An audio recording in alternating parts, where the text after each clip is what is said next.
puis j'espère que plusieurs personnes de votre entourage seront là pour vous assister dans ce moment qui est un moment très important dans la vie du chrétien. Christianisme est une question de décision. Et c'est l'heure d'avoir des décisions de qualité. Quand vous avez des décisions, quand vous faites des choix de qualité, vous verrez les bénéfices. Peut-être pas immédiatement, mais ça finira par arriver. Ça finira par arriver. Et vous savez, la meilleure chose qui puisse arriver dans la vie d'une personne, c'est qu'elle puisse décider de suivre le Seigneur Jésus-Christ. Suivre le Seigneur Jésus-Christ. Hier, on a eu un culte avec les jeunes. Et croyez-moi, ce n'était pas la même chose de venir à l'église et de suivre Jésus. Il y a beaucoup de gens qui remplissent les bancs de l'église, mais ils suivent des traditions. Ils suivent encore les principes de ce monde. Ils suivent leur culture. Certaines personnes n'arrivent pas à lâcher leur culture. Mais je vous assure, quand vous suivez Jésus-Christ, il y a un verset qui dit « Si quelqu'un est en Christ, il est une nouvelle création. » Et il y a un nouveau commencement lorsqu'il y a Jésus-Christ dans notre vie. Est-ce que je peux avoir un amen? Amen. Gloire à Dieu. Alors, vous êtes prêts pour la parole?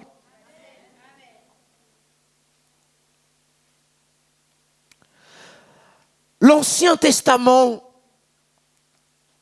et quand vous ouvrez votre Bible, vous avez deux parties distinctes, l'Ancien et le Nouveau Testament. Et l'Ancien Testament, c'est reconnu par ceux qui étudient, des théologiens. Il y a des personnes qui étudient en profondeur la Bible. Comme l'époque, la dispensation du Père, de Dieu le Père. Ça veut dire que le Père était à l'œuvre dans l'Ancien Testament. Ensuite, il y a une nouvelle partie qui suit celle de l'Ancien Testament, qu'on appelle d'ailleurs le Nouveau Testament.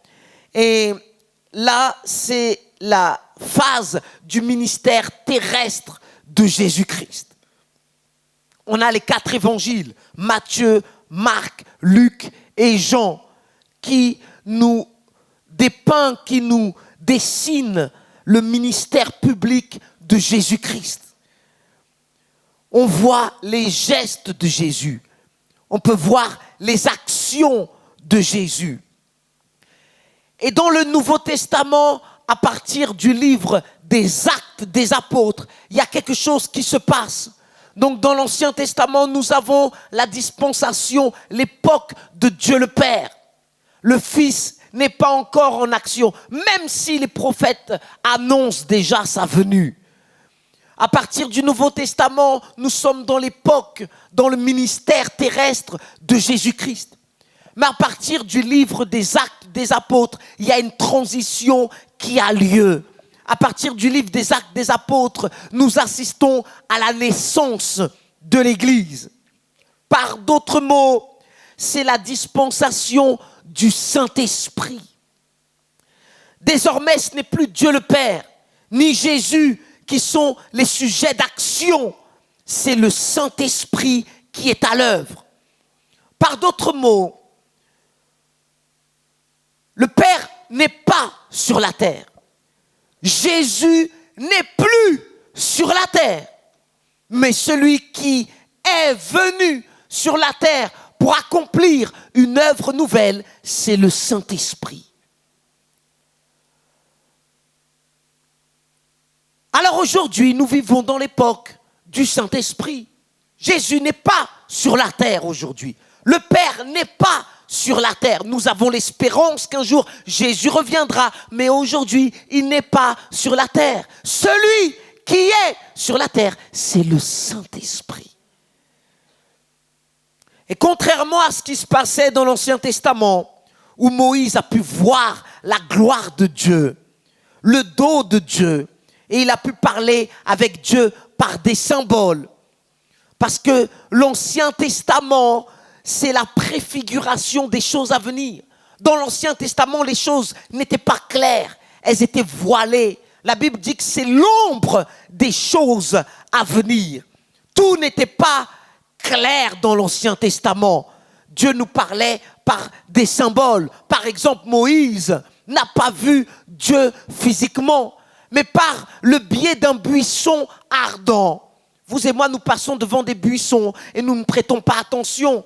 En revanche, Moïse a eu une rencontre avec Dieu par le biais d'un buisson qui était en feu. C'était un symbole. Alors la Bible parle de Moïse. Et la Bible dit que Jésus est venu. Et quand Jésus est venu, nous avons contemplé la gloire du Fils unique de Dieu. Alors il y a Dieu le Père, il y a le Fils Jésus. Et aujourd'hui, nous sommes dans l'époque du Saint-Esprit. Jean chapitre 14, versets 8 à 9.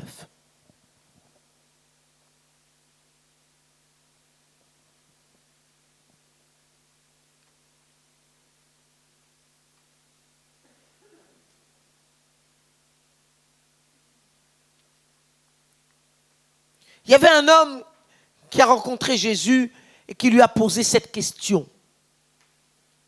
Jésus, on veut voir le Père. C'était Philippe. Montre-nous le Père. Tu es là, au milieu de nous, tu nous parles, mais on veut voir le Père. Et puis, Jésus a répondu. Regardez le verset 9. Jésus lui dit, il y a si longtemps que je suis avec vous, tu ne m'as pas connu, Philippe. Celui qui m'a vu a vu le Père. Comment dis-tu, montre-nous le Père? Comme quoi on peut être avec quelqu'un et ne pas savoir avec qui nous sommes. On peut être dans la présence de quelqu'un, mais nous ne savons pas de qui cette personne vient. Jésus est venu de la part du Père sur la terre. Mais Philippe demandait à Jésus, on veut voir le Père.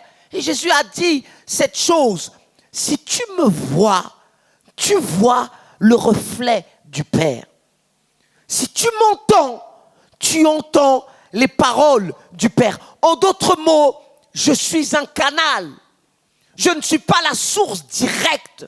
Il y a quelqu'un derrière moi qui m'a envoyé faire quelque chose sur la terre. Et ce que je fais, je ne le fais pas de moi-même. Ce que je dis, je ne le dis pas de moi-même. J'ai entendu d'abord le Père parler. Et parce que j'ai entendu le Père parler, alors je te parle. Mais toi, tu veux voir le Père. Mais sache que en me voyant, tu vois le Père. Et en Jean chapitre 16, verset 7, alors la première manifestation, c'est celle de Dieu, le Père, dans l'Ancien Testament. La deuxième manifestation, c'est celle du Fils Jésus sur la terre. Et vous pouvez voir cela en détail dans les 4 évangiles, Matthieu, Marc, Luc et Jean, parce qu'ils étaient témoins du ministère terrestre de Jésus-Christ sur la terre. Mais Jésus leur a dit une chose. Il est avantageux pour vous que je m'en aille. En d'autres mots, ma présence pour vous peut être bénéfique jusqu'à un certain point. Il y a des personnes aujourd'hui qui disent « Ah, si seulement j'étais à l'époque de Jésus, si seulement j'étais né quand Jésus était sur la terre. » Mais Jésus, lui, a dit une chose. Je suis là pour un temps, mais il est avantageux pour vous que je m'en aille. Parce que moi, quand je vais en Galilée, il n'y a que les gens de Galilée qui peuvent me voir à l'époque où Jésus était là. Moi, quand je vais à Jérusalem, il n'y a que les personnes de Jérusalem qui peuvent me voir. Moi, quand je vais en Samarie, il n'y a que les gens de Samarie qui peuvent me voir, me toucher, m'entendre. Mais un jour viendra où il y aura une personne qui viendra. Et cette personne ne sera pas limitée par l'espace et par le temps. En d'autres mots, elle pourra être à Jérusalem, mais en même temps, elle pourra être aussi en Samarie. Elle pourra être en Italie et en même temps, elle pourra être en Colombie. Et c'est pour ça qu'il est avantageux que je m'en aille. Parce que tant que je ne m'en vais pas, cette personne qui doit venir ne viendra pas. Alors en Jean chapitre 16, verset 7, « Cependant, je vous dis la vérité. Il vous est avantageux que je m'en aille. Car si je ne m'en vais pas, le Consolateur ne viendra pas vers vous. Si je m'en vais, je vous l'enverrai. » Alors la bonne nouvelle, c'est que peut-être que le Père n'est pas sur la terre.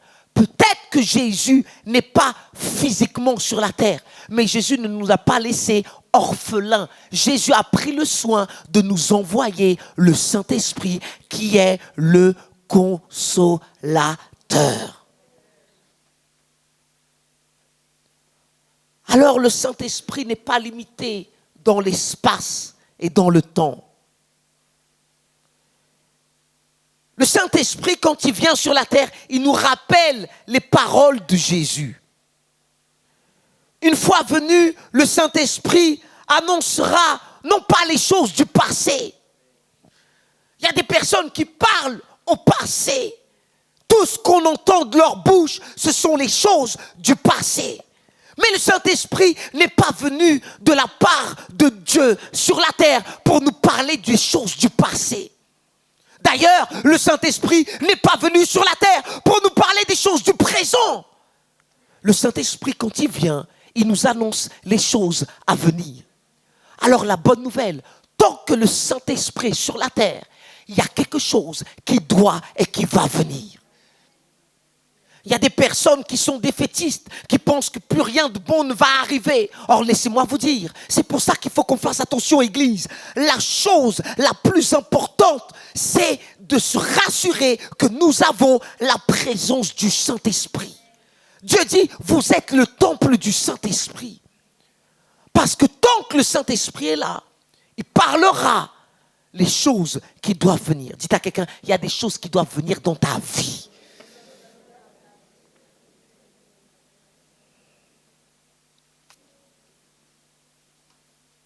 Et le Saint-Esprit ne sera pas limité. Il peut être chez plusieurs personnes. Le Saint-Esprit peut être chez des Yankees, ceux qui habitent à New York. Mais le Saint-Esprit peut être chez des personnes qui habitent à Bali, en Indonésie, ou à Melbourne, en Australie, ou à Lucé, ou en Guadeloupe. Gloire à Dieu pour la Guadeloupe. Comme quoi une petite île peut faire beaucoup de bruit.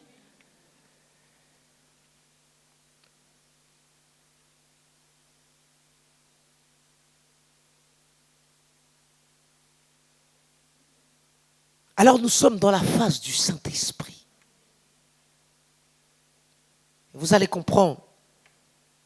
D'ailleurs, le Saint-Esprit se trouve en chacun de vous. Si vous avez décidé de suivre Jésus, vous n'êtes pas seul.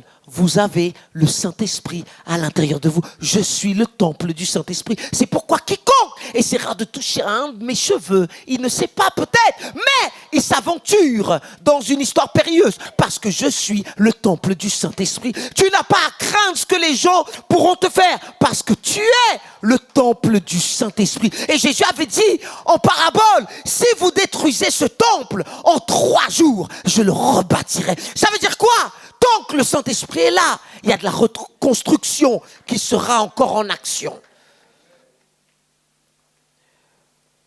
Alors le Saint-Esprit ne sera pas limité, disait Jésus. Et chacun de nous, nous pouvons avoir le Saint-Esprit. Pourquoi nous parlons en langue? Certaines personnes disent, mais c'est quoi cette langue? Ça veut dire quoi ça? C'est le langage du Saint-Esprit. L'Église n'est pas née avec une moquette. L'Église n'est pas née avec des caméras. L'église n'est pas née avec Instagram. L'église n'est pas née avec YouTube. L'église n'est pas née avec une équipe de chorale de louanges. L'église est née à partir du moment où le Saint-Esprit a été envoyé sur la terre. Là où il y a le Saint-Esprit, il y a l'église du Dieu vivant.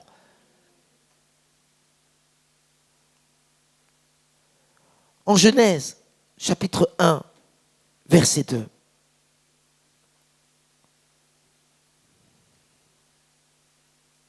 Alors peut-être que tu ne le vois pas avec tes yeux physiques, comme tu peux voir ton voisin, mais le Saint-Esprit est sur la terre. Et le Saint-Esprit n'est pas venu sur la terre pour rester captif, pour rester lié, pour rester bloqué. Le Saint-Esprit est envoyé sur la terre pour accomplir une mission. Et il est dans notre intérêt et même, je dirais, dans notre devoir de savoir qu'est-ce que le Saint-Esprit veut faire. Et en Genèse, chapitre 1, verset 2.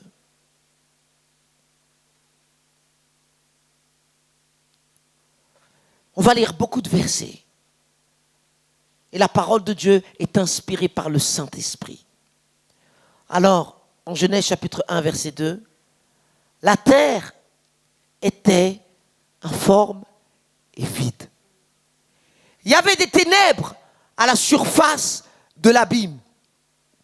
Et l'Esprit de Dieu se mouvait au-dessus des eaux. L'Esprit de Dieu se mouvait au-dessus des eaux.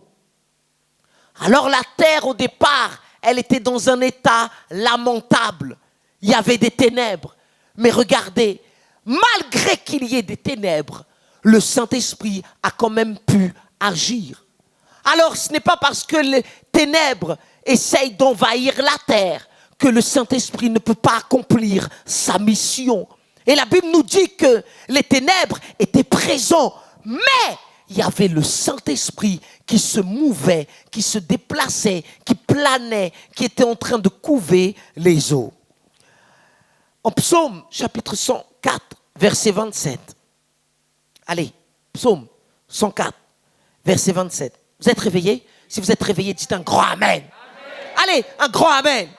Et vous, je ne peux pas vous entendre. Si vous êtes réveillés, écrivez alors un grand Amen ou criez dans votre salon Amen.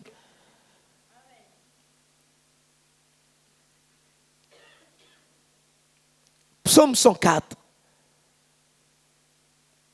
verset 27.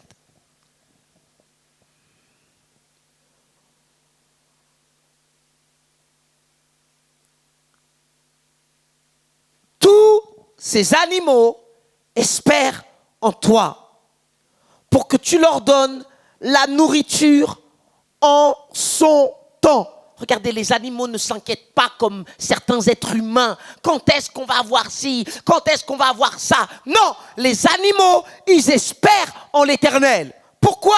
Parce qu'ils savent que la nourriture va arriver en son temps. La nourriture dont tu as besoin, elle arrivera en son temps. Ça va arriver. Dis à quelqu'un, ça va arriver.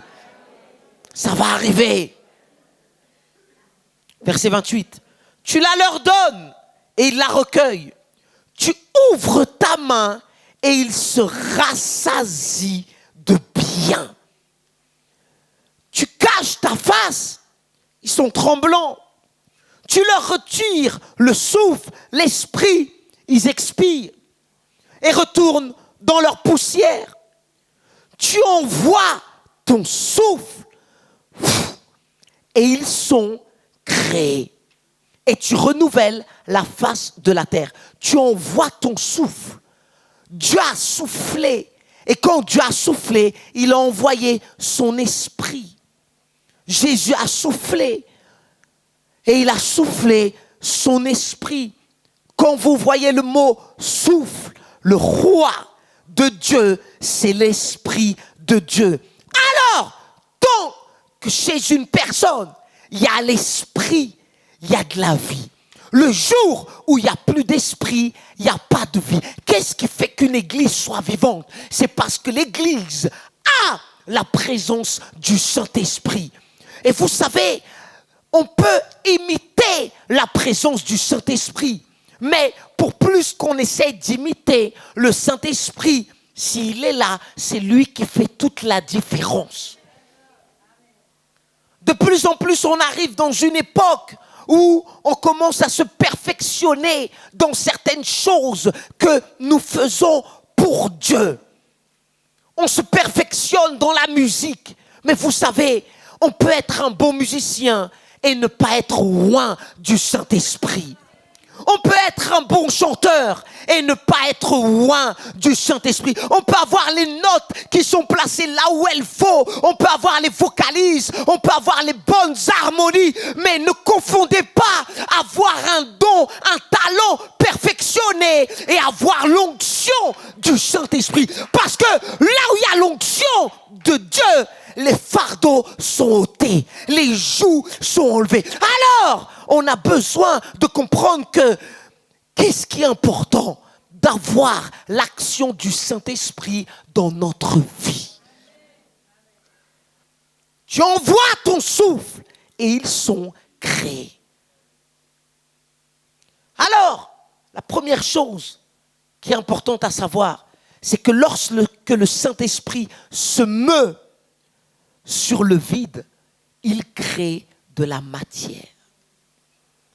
Quand le Saint-Esprit vient dans un endroit et il se meut sur le vide, il crée de la matière. Oh, joyeux anniversaire de mariage, Benoît et Alpina. Que Dieu vous bénisse. Je sais qu'on vous a célébré, mais permettez-moi de vous célébrer à nouveau. Gloire à Dieu. Je me réjouis pour votre vie et pour tout ce qui va se passer dans votre vie dans le nom de Jésus. Alors, se mouvoir, ça veut dire quoi? Ça signifie se relâcher. Ça signifie planer, couver. Donc le Saint-Esprit a besoin de se relâcher. Vous me voyez sur l'estrade, habillé avec un costume, une cravate, une chemise. Mais quand je vais rentrer à la maison, croyez-moi, je vais me relâcher. Je vais prendre cette cravate, je vais la jeter. Je vais prendre la chemise et je vais mettre un vieux t-shirt, un bon pyjama, pas des chaussures pour paraître quelqu'un de classe. Non, je vais mettre des claquettes ou parfois même me mettre... En fait, je vais me relâcher. Et le Saint-Esprit a besoin de se relâcher, d'être à l'aise, de pouvoir faire ce qu'il a envie de faire. Parce que quand le Saint-Esprit se relâche, se meut là où il y a du vide, il va créer de la matière. La Bible dit que le Saint-Esprit a besoin de s'étendre, de se mouvoir. Il a besoin de se sentir à l'aise. Vous savez, une chose que le Saint-Esprit aime, c'est quand on lui parle. N'ignorez pas la présence du Saint-Esprit. Parlez-lui. Dites-lui bonjour. Dites-lui merci. Ah, mais je ne le vois pas, on va me prendre pour un fou. Crois-moi, il est plus réel que tu ne le penses. Il est le consolateur. Il est celui qui te permet de crier « Abba Père ». Il est la source de joie. Il est la source de force. Ce n'est pas les Red Bull qui vont te donner de la force, c'est le Saint-Esprit. C'est pour ça que quand je me connecte à sa présence, il y a quelque chose qui se renouvelle dans le nom de Jésus.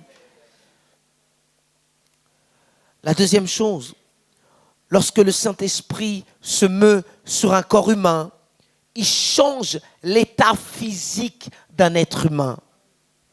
Si le Saint-Esprit peut être à l'aise sur notre corps physique, il va transformer l'état physique de notre corps. Et ça peut aller jusqu'au point où nous avons un miracle comme Marie, par exemple. Un ange est venu voir Marie et il lui a dit « Marie, tu vas enfanter un fils. » Mais elle s'est posé la question « Comment tu vas le faire ?» C'est simple, ça va arriver par la présence du Saint-Esprit. Alors, lorsque le Saint-Esprit se meut sur le vide, il crée de la matière. Par contre, quand le Saint-Esprit se meut sur un corps, il y a une transformation physique. C'est pourquoi nous croyons à la guérison. Parce que si le Saint-Esprit peut se poser sur le corps de quelqu'un, il va chasser cette maladie. Et de malade que ce corps était, il va être guéri dans le nom de Jésus. J'ai dit, il va être guéri dans le nom de Jésus. Il va être guéri dans le nom de Jésus. Alors, lorsque le Saint-Esprit se meut sur le vide, aidez-moi, Église, il crée quoi? De là? Quand le Saint-Esprit se meut sur le corps physique d'une personne, qu'est-ce qui se passe? Il y a une transformation physique. Je peux arriver abattu physiquement, mais si la présence du Saint-Esprit vient sur moi, il y a comme une force qui est là, il y a comme une énergie, il y a comme une puissance qui me permet de faire ce que je n'arrivais pas à faire, qui me permet d'avoir l'énergie dont j'ai besoin pour faire ce que je dois faire.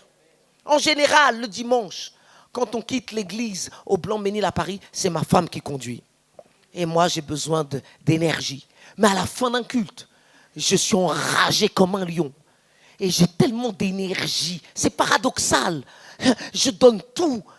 Et ça dure juste un certain temps. Quand ça s'arrête, mais tant que c'est là, gloire à Dieu. J'ai dit tant que c'est là, gloire à Dieu. Tant que c'est là, gloire à Dieu. Tant que c'est là, gloire à Dieu. Et on a besoin de la présence du Saint-Esprit sur notre corps. Avec tout ce qui se passe aujourd'hui, tu n'as pas besoin d'écouter au sujet de la maladie, d'être entretenu, d'être conscient de la maladie. Sois conscient que si le Saint-Esprit vient planer, il peut être à l'aise sur ton corps. Il y a quelque chose qui va se transformer dans le nom de Jésus. On va applaudir bien fort le Seigneur. Alléluia!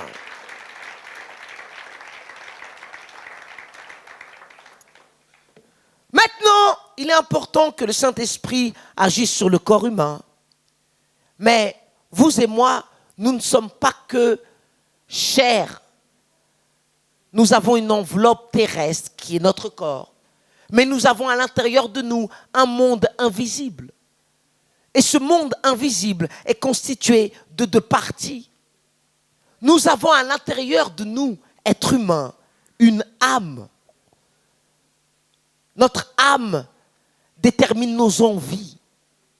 Notre âme détermine nos pensées. Je souhaite que tu prospères à tous les égards. Comme prospère ton portefeuille. Non, comme prospère l'état de ton âme. La qualité de tes pensées détermine qui tu es. Si tu as des pensées de force, alors tu es une personne forte, même si tu es allongé sur un lit d'hôpital. Et cette force qui est à l'intérieur de toi va faire que tu te relèves dans le nom de Jésus. Mais au-delà de notre corps, au-delà de notre âme, nous avons à l'intérieur de nous un monde qui est très inconnu. On ne nous enseigne pas à l'école au sujet de ce monde. À l'école, surtout en France, on nous transmet des philosophies humaines. On veut nous bourrer le crâne avec des pensées humaines. Des pensées de Freud, de Nietzsche, de Pascal, de gens qui ont consumé sûrement des drogues et dans leur état second, complètement disjoncté, ils se sont mis à écrire des choses et puis aujourd'hui on veut nous enseigner ces choses. Faites attention à ce qu'on essaye de vous enseigner parce que croyez-moi, tout ce qu'on enseigne n'est pas la vérité. Et de plus en plus, l'agenda de ce monde va essayer d'infiltrer de nouvelles doctrines. Des doctrines qui sont anti-bibliques, des doctrines qui s'opposent à la vérité de Dieu, des doctrines qui veulent passer bien dans la photo, mais qui, quand on regarde ces doctrines à la lumière de la parole, elles s'opposent ouvertement. Et de plus en plus, on veut enseigner ces doctrines dès petits chez les enfants. Vous savez que la Bible ne dit pas à un enfant de diriger ses parents, mais la Bible dit qu'un enfant doit apprendre à honorer son père. Un enfant doit apprendre à honorer sa mère. D'ailleurs, c'est le premier commandement avec une promesse. Mais aujourd'hui, on veut tourner les enfants contre les parents et on veut tourner les parents contre les enfants. Ça veut dire qu'un jour, tu vas corriger ton fils, mais à l'école, tu seras convoqué. Et puis, la Gestapo francophone va venir pour retirer cet enfant que toi-même, tu as mis au monde. On veut amener les enfants à une façon de penser afin de mieux pouvoir les manipuler. On veut prendre nos enfants des petits pour les habituer à la sorcellerie. Dites-moi, qu'est-ce qu'un enfant de 4 ans a besoin de savoir ce que la sorcière fait? Mais vous savez, il n'y a que les aveugles qui ne comprennent pas ce qui se passe. Parce que cette petite sorcière qu'il faut colorier, qui a l'air anodine, petit à petit, ça commence petit. Mais un jour, cet enfant, quand il va vouloir chercher le vrai surnaturel, au lieu d'être habitué à la présence du Saint-Esprit, au lieu d'être habitué à invoquer le Saint-Esprit, il va invoquer une sorcière. C'est étonnant comment en France, on est à l'aise avec tout ce qui est sorcellerie, avec tout ce qui est magie blanche, avec tout ce qui est occultisme. Mais dès que quelqu'un parle en langue, on l'appelle fou. Dès que quelqu'un lève sa voix par le Saint-Esprit, on l'appelle disjoncté. Or, ce n'est pas ceux qui ont le Saint-Esprit qui sont disjonctés. Ce sont ceux qui font appel à une force ténébreuse pour vouloir influencer ce qui se passe sur la terre. Et il faut qu'on protège nos enfants. C'est pour ça qu'à l'église, les enfants ne sont pas là juste pour écouter une histoire de la Bible de plus. Les enfants sont là pour apprendre qu'ils peuvent être en contact avec la présence du Saint-Esprit.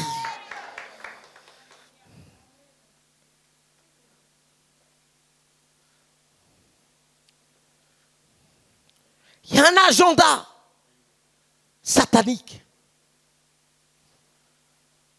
Et il est là. Ouvrez vos yeux. Il est là.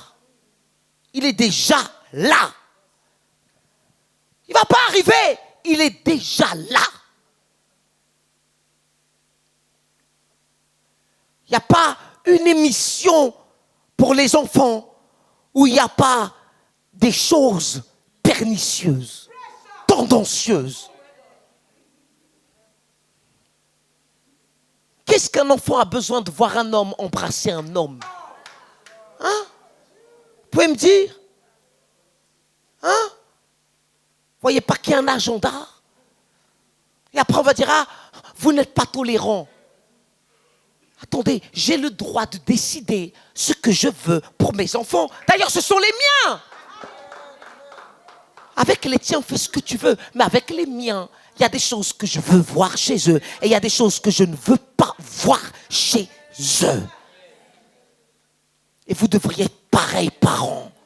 Ne lâchez pas vos enfants à Moloch. Parce qu'après, vous allez pleurer toutes les larmes de votre corps. Mais ça sera trop tard. Et vous savez, ça commence toujours par des semences. Soyez réveillés. Le Saint-Esprit te réveille. Le Saint-Esprit ne fait que tu ne dors pas pendant que la parole est prêchée. Et parce que tu es réveillé, tu peux voir l'ennemi vouloir s'infiltrer chez toi. Mais tu peux essayer. Mais comme je suis réveillé, je garde ma maison. Dites avec moi, je garde ma maison. Un jour, on parlera de ça en détail. Mais croyez-moi, notre pays est l'expert pour faire de la génération future des gens complètement malléables entre les mains de Satan.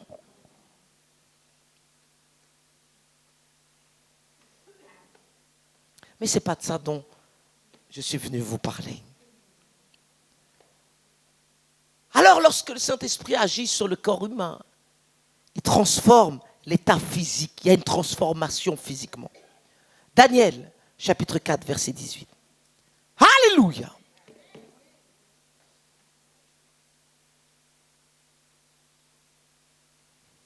Ah, mais mon enfant, il faut lui laisser la liberté, hein? Fais ce que tu veux avec le tien. Mais ne demande pas la prière après. Parce que tu es responsable des enfants que Dieu t'a donnés. Sinon, il ne fallait pas en faire. Trop facile, on fait des enfants et puis après on demande aux autres de s'en occuper. Ce n'est pas au professeur d'éduquer ton enfant, c'est à toi. Ce n'est pas au super prof d'éduquer ton enfant, c'est à toi. Imposer les mains à mon enfant. Quelle imposition des mains? Tu crois qu'une imposition des mains va enlever tous les dessins animés qu'il a ingurgités sous ta responsabilité?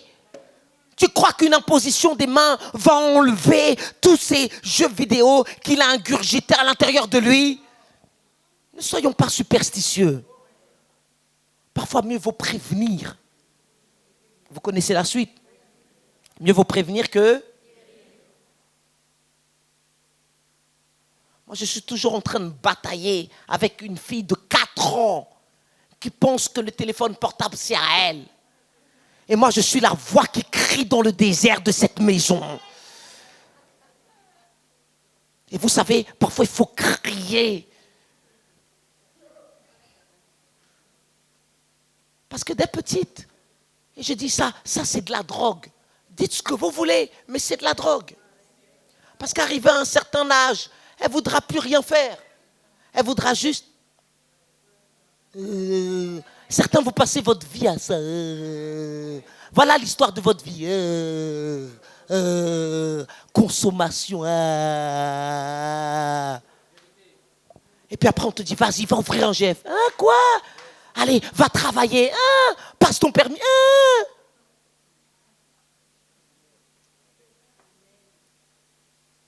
Dis à quelqu'un, ne sois pas vicié. Sois libéré.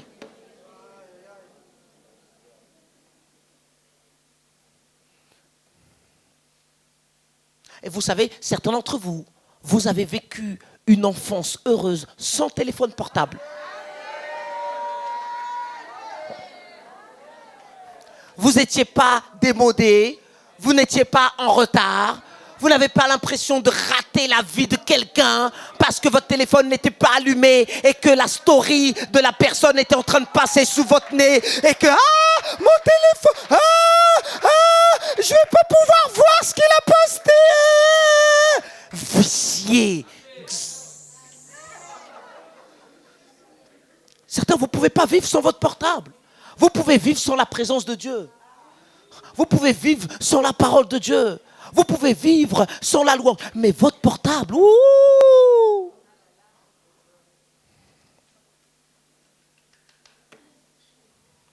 Mais Jésus n'avait pas un Samsung, ni un iPhone. Et aujourd'hui, on entend ces stories.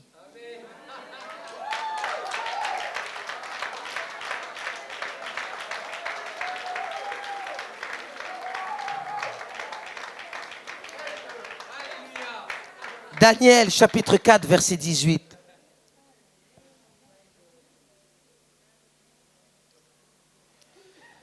Daniel 4, verset 18.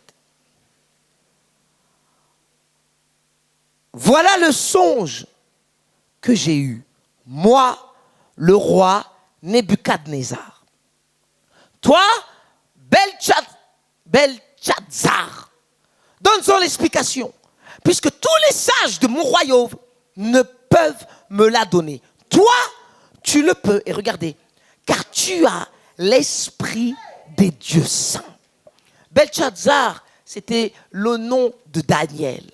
Et le roi Nebuchadnezzar savait que ceux qu'il avait autour de lui étaient capables de faire certaines choses jusqu'à un certain point. C'est que, voyez-vous, Dieu veut faire la différence entre ceux qui ont l'esprit de Dieu et ceux qui n'ont pas l'esprit de Dieu. Maintenant, avoir l'esprit de Dieu, ce n'est pas juste parler en langue dans l'église. C'est pas parce que je parle en langue dans l'église que j'ai l'esprit de Dieu. À un moment donné de ma vie, il faut que j'ai le témoignage que parce que j'ai l'esprit de Dieu, alors je suis rendu capable de faire quelque chose que les gens qui n'ont pas l'esprit de Dieu ne peuvent pas faire. Et quand Nebuchadnezzar dit l'esprit des dieux saints, en fait, il était en train de dire l'Esprit Saint, c'est-à-dire le Saint-Esprit. Si tu as le Saint-Esprit, les gens vont te remarquer.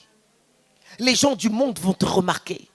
Parce qu'à un moment donné, ils vont se dire, comment ça se fait que tous dans le travail, on est abattus, on est anxieux. Mais quand toi tu viens, on a l'impression que tu n'entends pas les nouvelles qui sont en train d'être répandues. C'est que toi, tu n'es pas comme eux. Parce que toi, tu as le Saint-Esprit.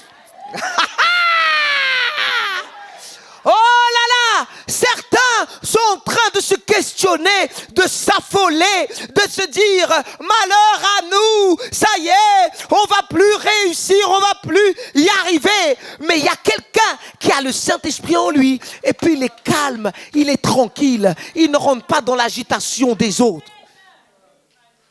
Maintenant, on pourrait aller quelque part en avant, mais Daniel, il était jeune, il était un jeune homme. Comme quoi, on peut être jeune et être utilisé par Dieu. Et vous allez comprendre par la suite. Maintenant, Daniel, il n'a pas voulu manger la même nourriture que les autres. Il n'était pas addict à la nourriture des autres. Parce qu'il savait une chose. Si ce qui rentre à l'intérieur de moi est de qualité, alors ce qui sortira de moi, ça sera de qualité aussi. Il y a une femme dont je ne dirai pas le nom, qui a dit quelque chose et je regardais et ça a attiré mon attention. Elle disait, si vous ne voulez pas avoir des boutons, ne mangez pas des fast-food. Et sûrement qu'elle a raison. Maintenant, certains, vous n'aimez pas entendre ça. Parce que votre seul régime alimentaire, c'est McDo, c'est KFC, c'est Burger King, c'est Pizza Hut ou autre. Et puis après, vous essayez de camoufler des choses qui sont le résultat de ce qui est entré à l'intérieur de vous. Or, je peux camoufler, mais vous savez quand c'est là. Et tout ce qui est à l'intérieur finira tôt ou tard par sortir. Alors tu peux aller au McDo, mais tu prends des salades et de l'eau. Personne dit Amen. Oh, je suis dans une église de carnivores. Vous allez me lapider. Ouh.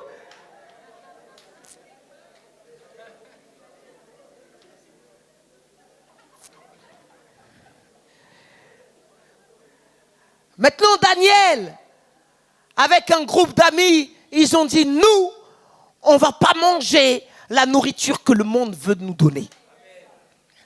Et vous verrez, dans quelques jours, qui aura meilleure mine. Allez-y, mangez. Mais dans quelques temps, on fera le point. Et on verra si nous, on est semblables aux autres. Moi, je ne crois pas que Dieu a prévu que nous soyons semblables à ceux qui n'ont pas Dieu. Il y a quelque chose qui doit te différencier des autres. Et je vais te dire une chose, si tu as le Saint-Esprit, c'est bon, tout va bien. Parce que l'Esprit qui est à l'intérieur de toi ne te laissera pas comme les autres. Quelqu'un a le Saint-Esprit ici? Allez, on va applaudir bien fort notre Seigneur.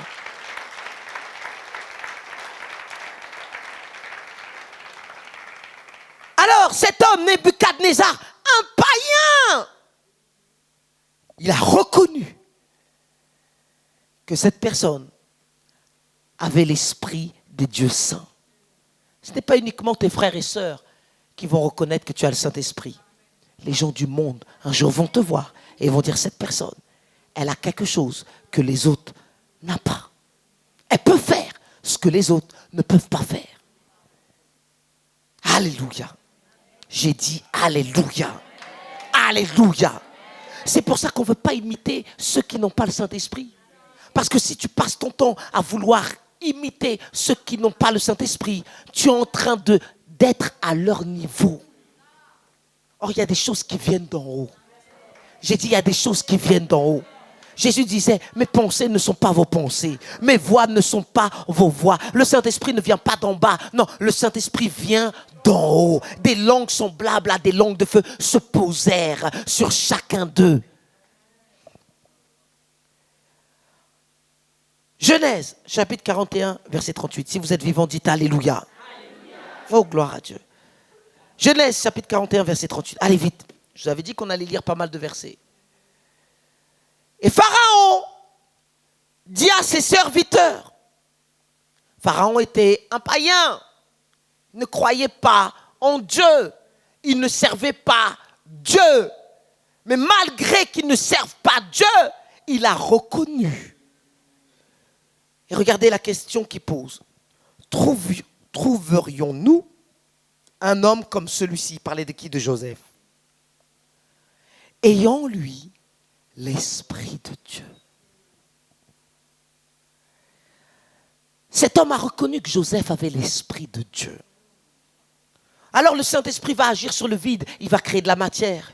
Le Saint-Esprit va agir sur le corps humain, il va provoquer une transformation. Et puis le Saint-Esprit veut agir aussi sur l'esprit humain pour provoquer quelque chose. Maintenant, 1 Timothée, chapitre 4, verset 1. On va faire un petit détour et on va revenir. Donc n'oubliez pas ce qu'on vient de voir, s'il vous plaît. Dites à quelqu'un, on va quelque part. Ne te perds pas. Et on va parler d'une chose qui fait peur à certains, surtout en ce moment. C'est l'époque de la fin des temps, la fin du monde. Vous savez, le monde ne va pas exploser comme certains le prétendent. Boum, pas avec vous et moi sur la terre. Et en fait, depuis quand la fin des temps commence? Bon, ça fait depuis 2000 ans que la fin des temps a commencé. Parce qu'à l'époque de Jésus, c'était déjà la fin des temps. Maintenant, il y a des temps et des temps et des temps dans la fin des temps. Par exemple, on va voir ce qui va se passer dans la fin des temps. En 1 Timothée, chapitre 4, verset 1. Allez, je vais lire beaucoup de versets. Merci à la technique. On peut applaudir notre équipe de technique. Ouh, vous êtes rapide. Non, ça c'est du travail de qualité. Gloire. On est une église de qualité. Alléluia. Gloire à Dieu. On a des gens de qualité. Tout à l'heure, j'entendais Emmanuela parler. Et je disais à mon épouse dans le bureau, regarde comment elle parle avec distinction.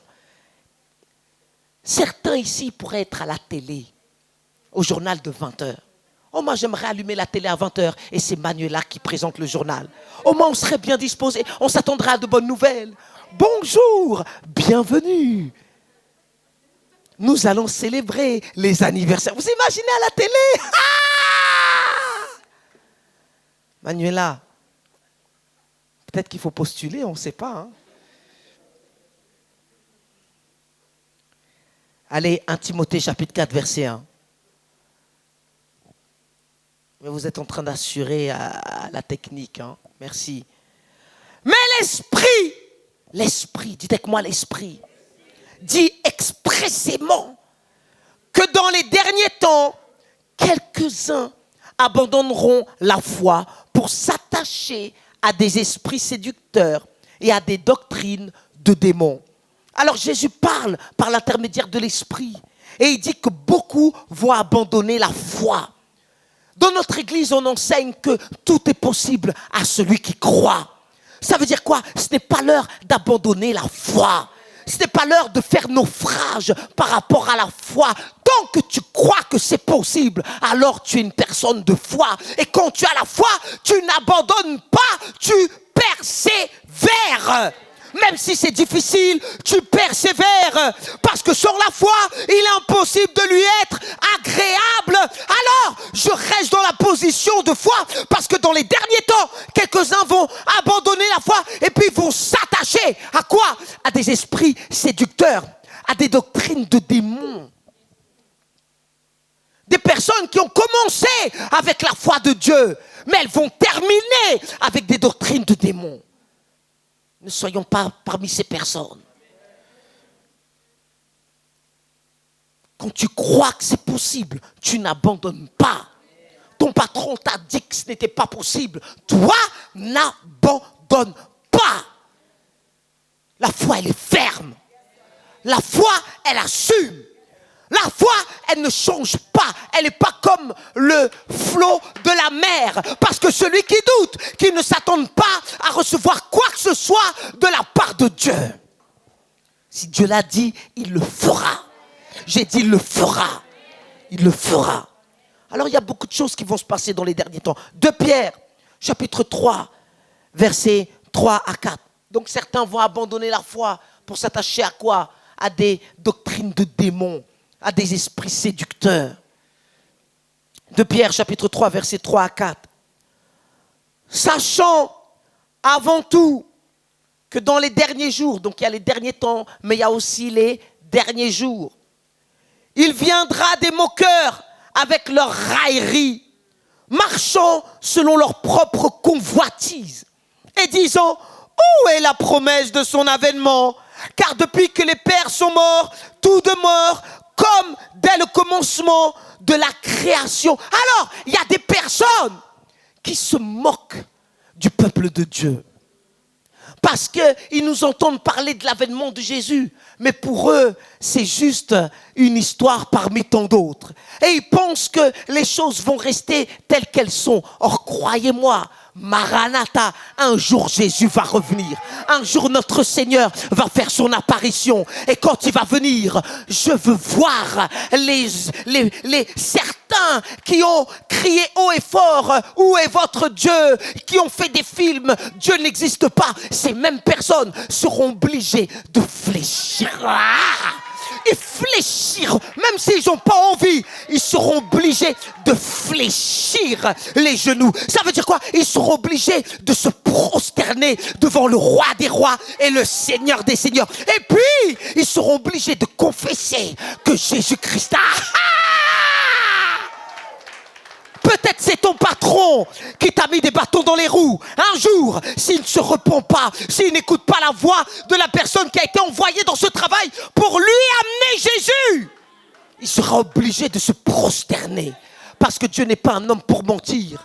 Ils peuvent se moquer, ils peuvent nous ridiculiser, ils peuvent nous appeler secte, ils peuvent nous dire vous êtes complètement aliénés, vous n'êtes pas assez terre à terre, et ah oui, ça c'est bon pour vous, ça c'est bon pour les gens comme vous, et puis avec leur discours mielleux, et ne croyez pas à leur discours, parce que si eux ne s'empressent pas pour venir à l'église, tout ce qu'ils disent c'est du baratin et du baratin. Mais ils verront. Regardez verset 9. Le Seigneur ne tarde pas dans l'accomplissement de la promesse, comme quelques-uns le croient. Dites avec moi, ça va arriver. Oh, ça va arriver. Mais il use de patience envers vous, ne voulant pas qu'aucun périsse, mais voulant que tous arrivent à la repentance. Verset 10. Le jour du Seigneur viendra comme un voleur. En ce jour, les cieux passeront avec fracas. Les éléments embrasés se dissoudront et la terre, avec les œuvres qu'elle renferme, sera consumée. Mais vous inquiétez pas, pour le peuple de Dieu, tout ira bien. Dis à quelqu'un, tout ira bien pour toi. Jacques chapitre 5, verset 1. Et on va bientôt finir. Même si je suis à peine au commencement. Alors, dans les derniers temps, certains vont abandonner la foi pour s'attacher à quoi? À des doctrines de démons, à des esprits séducteurs. Dans les derniers temps, certains vont se moquer de l'avènement de Jésus. Jacques chapitre 5, verset 1. À vous maintenant riches, pleurez et gémissez à cause des malheurs qui viendront sur vous. Oh là là, certains riches qui ont des fortunes colossales, au lieu de se réjouir, au lieu de penser que leur agenda est lancé, ils ont intérêt à pleurer sur leur sort et à gémir. Vos richesses sont pourries et vos vêtements sont rongés par la teigne. Votre or et votre argent sont rouillés et leur rouille s'élèvera en témoignage contre vous et dévorera vos chairs comme un feu. Vous avez amassé des trésors dans les derniers jours. Voici, et regardez, le salaire des ouvriers qui ont moissonné vos champs et dont vous les avez frustrés crie. Les salaires sont en train de crier. Pas les gens, les salaires. Le salaire de Bill Gates est en train de crier. Pourquoi je suis entre les mains de cette personne diabolisée de la tête aux pieds? Le salaire de Mark Zuckerberg est en train de crier. Pourquoi je suis entre les mains de ces personnes? Vous ne pensez pas qu'il y a des gens qui gagnent une somme qui est au-delà du normal pour un être humain? Il y a ce qu'il faut sur la terre. Et ça m'énerve. Quand par exemple, au Haïti, il y a un tremblement de terre, tous les organismes qui veulent pomper de l'argent s'empressent de faire des annonces. Venons en aide au Haïti, venons en aide. Et puis, on envoie de l'argent parce qu'on se dit qu'ils vont faire quelque chose. Mais si vous allez sur le terrain là-bas, il y a des gens qui meurent de faim. Alors que dans d'autres endroits, certaines personnes ne savent pas quoi faire avec leur argent. Pour moi, c'est de l'injustice. Et il faut que ça change. C'est pour ça que le peuple de Dieu ne peut pas rester silencieux. On ne peut pas se dire que c'est normal que des personnes roulent sur l'or alors que d'autres personnes meurent aujourd'hui au 21e siècle de faim. C'est pas normal qu'il y ait des personnes qui n'aient pas de l'eau potable, qui sont obligées de faire des kilomètres pour boire. Et toi, tu te plains que tu n'as pas l'iPhone 13. Crois-moi, va en Afghanistan aujourd'hui et tu verras que ta vie est une saison de pouvoir louer Dieu, de te réjouir. Va au Haïti, comme certains qui n'ont même pas un toit décent. Et toi, quand tu rentreras dans ta voiture, tu vas dire, Seigneur, je te remercie parce que tu m'as béni. Tu te plains que le menu que tu voulais manger au Burger King, il n'y en a plus. Mais crois-moi, il y a des gens sur cette terre aujourd'hui qui vivent dans des états qui normalement ne sont pas normaux. Il n'y a pas de problème d'argent sur cette terre. C'est juste un problème de qui gère cet argent. Et vous savez, tant que nous, l'Église, on croit que juste avoir le sang de Jésus, ça nous suffit. On va laisser passer toutes les richesses entre les mains des païens et puis on sera toujours ras les pâquerettes. C'est l'heure que le peuple de Dieu se lève et qu'on comprenne que, oui, j'ai besoin de Dieu, mais j'ai besoin aussi de situations pragmatiques dans ma vie. Sinon Dieu n'aurait pas dit que le Fils s'est fait pauvre de riche qu'il était, afin que par sa pauvreté, je sois enrichi. Ah, ça c'est l'évangile de la prospérité. Tu es déjà lavé du cerveau par cet esprit catholique. Parce que non, ce n'est pas l'esprit de la prospérité, c'est l'évangile de Jésus-Christ. C'est l'heure que tu sois prospère. C'est l'heure que, quand la fin du mois arrive, tu ne regardes pas ton compte en banque et que tu te grattes la tête. C'est l'heure que tu sois prospère. Il faut que notre église se lève et que Dieu nous donne des idées ouintes pour prospérer dans le nom de Jésus. Vous n'êtes pas condamnés à avoir toujours les plus petits salaires. Toi aussi, tu peux aspirer à avoir 5 000 € par mois. Tu as le droit d'aspirer à monter de niveau. Il faut qu'un jour tu entres dans cette agence immobilière et que quand on te regarde et fait exprès, vas-y en jean troué avec un sweat à capuche, vas-y habillé comme quelqu'un du quartier. Et quand tu rentres, surtout en France, ils vont te regarder avec un air. Qu'est-ce que tu fais là, toi? Tu t'es pas trompé d'endroit, hein? Mais croyez-moi, l'homme regarde ce qui frappe aux yeux. Mais tu peux me regarder habillé d'une façon, mais tu sais pas que mon Dieu est le Dieu d'Abraham. Que quelqu'un parle avec moi ici. Mon Dieu est le Dieu d'Abraham, d'Isaac et de Jacob. Et puis tu arrives dans cette agence et ils vont vous dire, vous êtes là pourquoi? À votre avis, si je suis là dans une agence, c'est pourquoi? Vous savez que les gens qui ont de l'argent, ils ont de l'autorité. Et nous, on est toujours en train de quémander à cause de notre mentalité d'esclave, de victime. On t'a fait croire que tu n'as aucun droit. On t'a fait croire que toi, tu n'auras jamais rien. On t'a fait croire que toi, tu es toujours bon à être là en bas de l'échelle. Mais ça, ce n'est pas ce que Dieu dit. Et ce que Dieu dit, c'est la vérité. Maintenant, il faut que ton niveau d'aspiration, il s'élève. Et moi, je sais que j'ai un travail parce que c'est dur quand quelqu'un est habitué à vivre au 4e sous-sol de lui dire qu'il peut habiter en haut d'un gratte-ciel. Tu rentres dans cette agence immobilière et tu lui dis, je veux une maison, mais pas n'importe laquelle. Je veux la meilleure de l'agence. On va vous regarder avec mépris. On va vous dire, mais vous êtes qui, vous? Je suis fils de Dieu.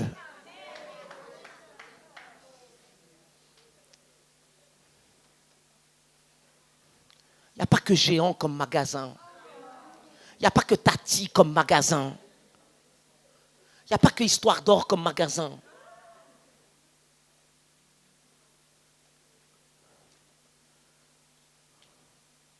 Oh, regardez comment vous me regardez.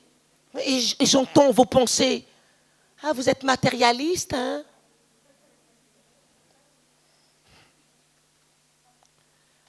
Or, 90% de tes prières sont liées à l'argent.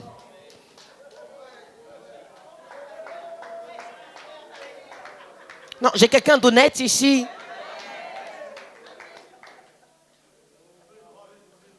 Tous ceux qui disent, ah, vous êtes matérialiste, donnez-leur un chèque de 200 000 euros. Et je veux les voir refuser pour dire, oh non, non, non, non, non. La douce présence me suffit. Cette atmosphère me va si bien. Je me contenterai juste du pain de ce jour.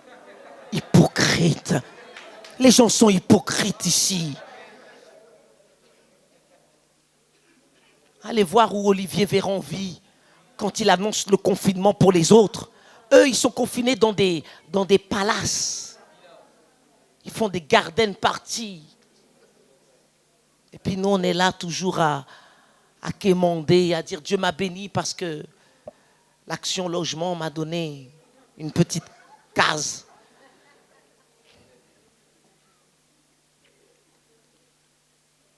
Mais la Bible dit, au verset 4, et les cris des moissonneurs sont parvenus jusqu'aux oreilles du Seigneur des armées. Qui sont les moissonneurs? C'est vous et moi, c'est l'église du Dieu vivant. C'est pour ça que dans l'église on crie. Ah, vous criez trop? Bien sûr, je crie, parce que peut-être que toi tu m'écoutes pas, mais mon cri en fait, c'est pour que le Seigneur, l'Éternel des armées puisse m'écouter. Oh, dans l'église, il faut apprendre à crier. Parfois tu cries pour que Dieu entende. Parfois, tu vas arriver dans des situations où quand tu faisais des prières, c'était « Seigneur, Dieu de gloire, de bonté, bénis ce repas, merci. » Mais quand ton patron vient dire « Tu es suspendu », tu penses à ton salaire, tu penses à tes enfants. Oh, je t'assure, quand tu entres dans ta chambre, « Seigneur !» Il y a des moments où on a des petites prières. Et puis, il y a des situations où on lève notre voix, tu oublies tout parce que tu penses à une intervention de la part de Dieu. Et crois-moi, Dieu n'est pas sourd. J'ai dit Dieu n'est pas sourd. Peut-être que ton patron ne veut pas t'entendre, mais Dieu n'est pas sourd. C'est pourquoi quand tu es dans la maison de Dieu, tu peux crier, tu peux crier. Seigneur, aide-moi, Seigneur, interviens. Ils veulent me suspendre alors que j'ai fait toutes ces années de travail. Mais Seigneur, vois leurs menaces. Et crois-moi, ton Dieu n'est pas sourd. Alors dans les derniers temps, certains ont acquis des richesses, mais elles vont devenir rouillées pour eux. Mais pour nous, ça sera le jackpot. Le peuple d'Israël n'est pas sorti de l'Égypte les mains vides. On sort, vous voulez plus de nous, mais attendez, il faut les intérêts. Donne-moi les intérêts. Et les intérêts, c'était pas non, il y avait de l'or, il y avait des vases d'argent, il y avait des choses matérielles, il y avait des vrais bijoux, il y avait des choses. C'est pour ça qu'ils ont fait la fête. Ils n'ont pas fait la fête juste à cause des tambourins de la sœur Myriam qui était là. Non, non, non, non. Les vases d'or leur permettaient de faire la fête. Je t'assure, quand ton compte va bien, la louange que tu donnes à l'église, j'ai même pas dit l'offrande, j'ai dit la louange. Quand tu sais que ton compte en banque, il est... c'est le temps de... Tu as hâte. Mais quand tu as vu cette robe et... On dit, allez, Lou. Dis à quelqu'un, Dieu connaît ton adresse. Et il veut que tu déménages. Non, dites à 2-3 personnes, Dieu veut que tu déménages. Parce que l'endroit où tu es, ce n'est pas la fin. Il y a encore autre chose. Arrête d'être bloqué dans cette mentalité de je n'ai pas assez, je n'aurai jamais assez. Tout peut changer. Il faut que les jeunes de notre église soient prospères. Vous m'avez entendu, vous les jeunes, aspirez à la prospérité. Autant qu'on me lapide pour ce que je prêche, j'aspire que les jeunes soient prospères. Il faut que tous les païens, les Philistins circoncis fassent le défilé sur notre parking pour voir quelle va être la nouvelle voiture qui va se garer. Un jour, il faut que tu viennes à l'église en Porsche Cayenne. Oh, ramamaché. C'est que voyez-vous, vous me limitez parce que si moi je vais dans un certain niveau et que vous restez au niveau, on va croire que je suis un escroc. Mais je suis obligé de vous attendre afin que moi aussi je puisse passer à une autre vitesse. Oh, votre pasteur, il a des aspirations. j'ai commencé dans une petite pièce, mais je ne compte pas finir dans une petite pièce. Ne me regardez pas avec des yeux de convoitise. Vous aussi aspirez à votre voiture. Certains viendront juste pour voir la voiture que tu as. Et puis après, tu leur diras, c'est grâce à Jésus. Il y a des gens qui parlaient, Kanye West, est-ce qu'il est chrétien, pas chrétien? Est-ce qu'il est chrétien, pas chrétien? Est-ce qu'il est chrétien, pas chrétien? Est-ce qu'il est chrétien, pas chrétien? Est-ce qu'il est chrétien, pas chrétien? Est-ce qu'il est chrétien, pas chrétien? Est-ce qu'il est chrétien, pas chrétien? Est-ce qu'il est chrétien, pas chrétien? Pendant que tu te poses ces questions, s'il veut, il fait un chèque. Et il achète une maison cash. Et toi qui es tellement chrétien, tu ne donnes même pas ta dîme à l'église.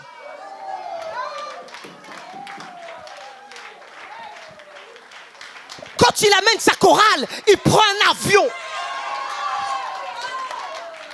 Et toi, tu te poses la question, est-ce qu'il est chrétien ou pas chrétien? Je vais te dire, même si il n'est pas chrétien, en tout cas, il a des moyens pour aider les chrétiens.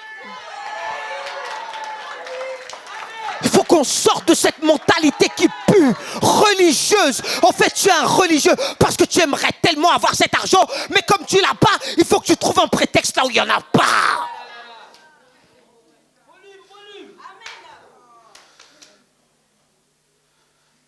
Or, moi, j'aimerais avoir comme membre ici Kanye West. Et sa femme aussi. Et ses enfants aussi. Et on les invitera à verser du jour bonjour. Et je verrai tous les jaloux de l'UC. On savait que cette église était... Gna, gna, gna, gna. Déjà, pourquoi tu regardes? Comment ça se fait que tu es au courant de nos programmes? Comment ça se fait que tu sais ce qu'on fait ici? Parce que si normalement tu n'aimais pas ce qu'on fait, tu ne prendrais pas le temps de regarder. Mais tu es un espion. Tu espionnes la terre promise. Vous imaginez Kanye West à la louange? Toutes les strades échangées. Giver! C'est pas une table numérique qu'on achète, c'est au moins 6. Tu auras même une table numérique dans ta voiture. Mais nous, on est là. Est-ce qu'il est chrétien, pas chrétien? Religieux. Dis à quelqu'un, voilà.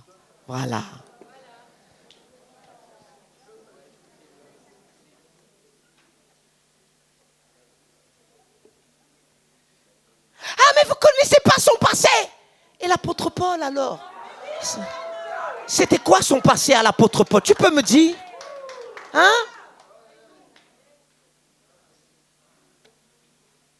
Et mon passé? Il n'y a pas quelqu'un ici qui a un témoignage que Dieu l'a sorti de son passé?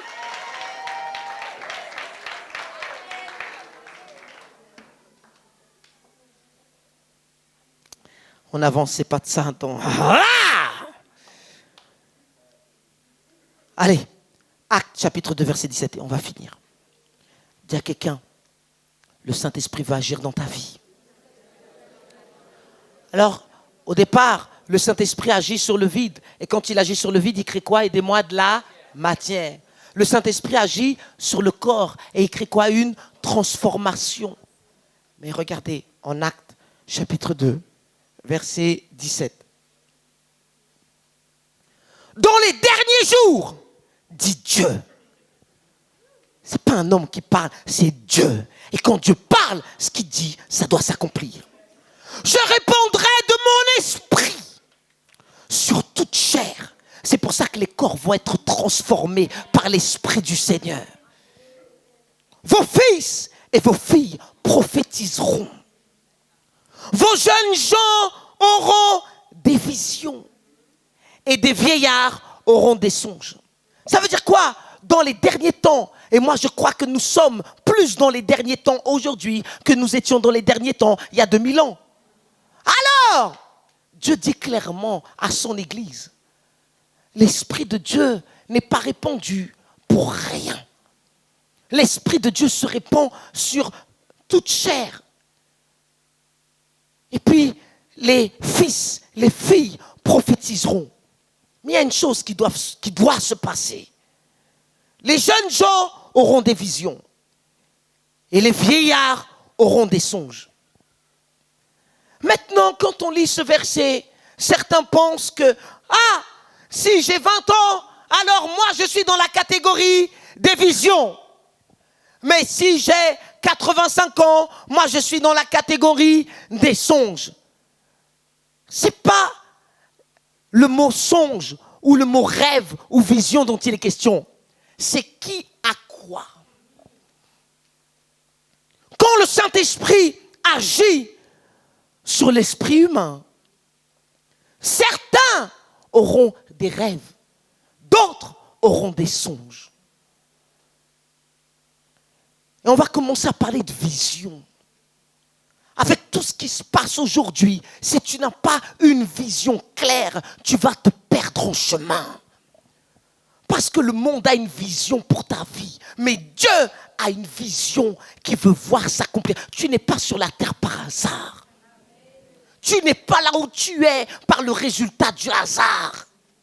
Ta vie n'est pas juste une balle de flipper qui va de lieu en lieu et puis on ne sait pas ce qui va arriver. Dieu a des projets pour ta vie. Mais Dieu, le Père, il est dans le ciel. Jésus, le Fils, il est dans le ciel. Mais il a envoyé son esprit sur la terre afin que quelque chose se passe. Alors, quand le Saint-Esprit agit sur l'être, l'esprit humain, certains auront des visions. Ce sont les jeunes gens. Allez, aidez-moi la technique. Rêve. Alors, c'est quoi avoir un rêve, une vision? C'est quand je regarde quelque chose qui est devant et je sais que cette chose, je peux l'atteindre. C'est pas parce qu'il y a la crise de ce soi-disant russe que ta vie s'est arrêtée. C'est pas parce que les lois sont en train de changer que Dieu a dit son dernier mot. Parce que certains, vous vous êtes levés pour faire quelque chose de signifiant dans votre vie. Et puis vous dites, et maintenant, qu'est-ce qu'on fait alors? C'est pas parce que certains essayent de mettre des bâtons dans les roues que tout s'arrête. Parce que dans les derniers temps, Dieu répondra son esprit. Et les jeunes gens auront des visions. Alors, tant que tu vois au loin et que tu es en train de poursuivre ce que tu vois, tu es jeune. J'ai dit tu es jeune. J'ai dit tu es jeune. Et ce n'est pas une question d'âge.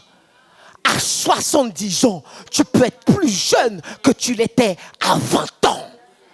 À 80 ans, tu peux avoir de l'énergie plus que jamais que si tu avais 25 ans ou 30 ans. Parce que tu vois que tu peux atteindre. Et le Saint-Esprit veut mettre quelque chose en toi afin que tu commences à voir ce que tu ne voyais pas et que tu saches qu'avec Dieu, tu peux l'atteindre. J'ai dit tu peux l'atteindre. Tu peux l'atteindre. Et quand tu sais que tu peux l'atteindre, tu n'abandonnes pas la foi. Quand tu sais que tu peux l'atteindre, tu ne te moques pas au sujet de l'avènement de Jésus. Quand tu sais que tu peux l'atteindre, tu n'échanges pas l'onction que Dieu te donne pour un plat de lentilles. Mais les vieillards, ce sont ceux qui n'ont pas des visions. Ils ont des songes. Ça veut dire quoi? Ils regardent, non pas devant, mais ils regardent derrière. Et ils se disent, ah, c'était ça que je devais faire, mais finalement, je ne le ferai plus. Ils regardent derrière, ah, c'était ça finalement qui était pour moi, mais ça n'arrivera plus. Ah, je me suis inscrit pour passer ce diplôme, mais maintenant, ça y est, c'est fini. Et Dieu ne veut pas que tu sois vieux. Parce que les vieux ne regardent plus devant. Les vieux n'aspirent plus à rien qui est devant. Le Saint-Esprit est en train d'agir, mais tout le monde n'a pas la même perspective. Certains baissent les bras trop vite. Certains plient les genoux trop vite. Or, le Saint-Esprit, il est encore présent sur cette terre. On fait tout pour l'étouffer, mais il est encore là. Dis à quelqu'un, il est encore là. Il ne faut pas que tu vives ta vie avec des regrets. Dis à quelqu'un, arrête de regretter. Arrête de regretter. Tu ne peux pas changer le passé. Tu ne peux pas retourner dans le passé. Le Saint-Esprit n'est pas venu pour t'annoncer les choses passées. Le Saint-Esprit est venu t'annoncer les choses à venir. Et moi, je suis là pour te dire qu'il y a encore des choses à venir. Il y a encore des choses à venir. Il y a des gens qui ont fermé la clé sur la porte. Mais si elles ont le Saint-Esprit, ce qui a été fermé, ça va réouvrir dans le nom de Jésus. Et peut-être que ça va réouvrir encore plus fort. Si toi, tu as un rêve de la part de Dieu, pas une idée farfelue qui vient et qui s'arrête, mais quelque chose que Dieu a mis à l'intérieur de toi pour ouvrir un restaurant gastronomique. Alors peut-être que Dieu fait exprès que certains mettent la clé sous la porte afin que toi, tu n'aies pas l'embarras du choix quand tu devras choisir ta salle de restaurant. Ce qui est le malheur pour les uns, c'est une source de joie pour les autres. On va terminer, mais Joseph était un homme qui avait reçu un rêve. À 17 ans, il a reçu un rêve de Dieu. Il n'était pas en train de regarder les stories des uns et des autres. Il a reçu un rêve de Dieu. Qu'est-ce que je veux, moi? Que vous ayez un rêve de Dieu. C'est ce qui va te porter. C'est ce qui va faire que tu te lèves le matin et tu te dis, ma vie vaut la peine d'être vécue. C'est ce qui va faire que quand tu vas regarder ces enfants, même si c'est dur, tu vas penser à leur héritage et tu vas te battre pour que ce foyer, il reste solide.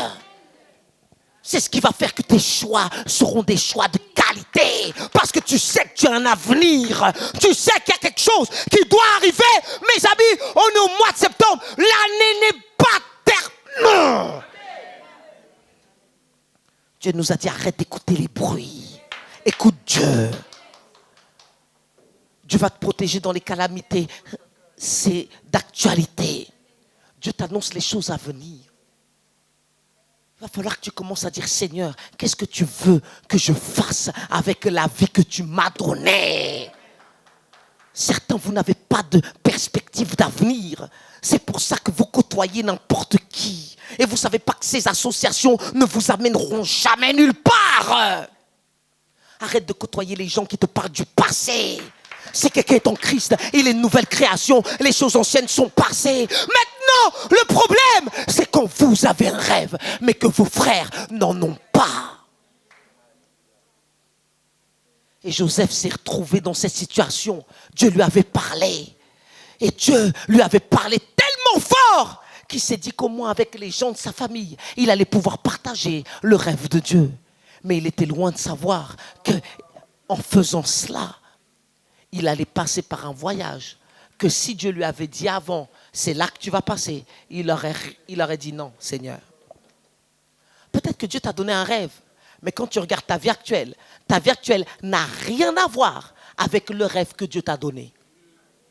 Et tu as l'impression que, Seigneur, mais pourtant, j'ai reçu une parole. Mais quand je regarde, tu me parles de prospérité, et quand je vais rentrer, il y a zéro prospérité. T'inquiète pas, Joseph est passé par là. Dis à quelqu'un, il y a de l'espoir pour toi. Il y a de l'espoir pour toi. Allez, je vais finir. C'est que voyez-vous, on va passer par la même phase que Joseph. Joseph a expérimenté le rejet. Attends-toi, quand tu as un rêve de Dieu, à être rejeté. Joseph a expérimenté la trahison. C'est que voyez-vous, être trahi par quelqu'un du monde, ça ne fait rien du tout. Mais quand vous êtes trahi par votre propre famille, croyez-moi, être mis dans le trou par un étranger qui veut ma peau, on s'attend à rien de bon. Mais toi qui as mangé à côté de moi, toi à qui j'ai aidé, à qui j'ai tendu la main quand tu étais en bas, parce que Joseph servait ses frères, Joseph leur apportait de l'eau, Joseph leur apportait du pain. Mais quand Joseph s'est écrié, « Ah, j'ai fait un rêve !» Alors il commençait à déranger.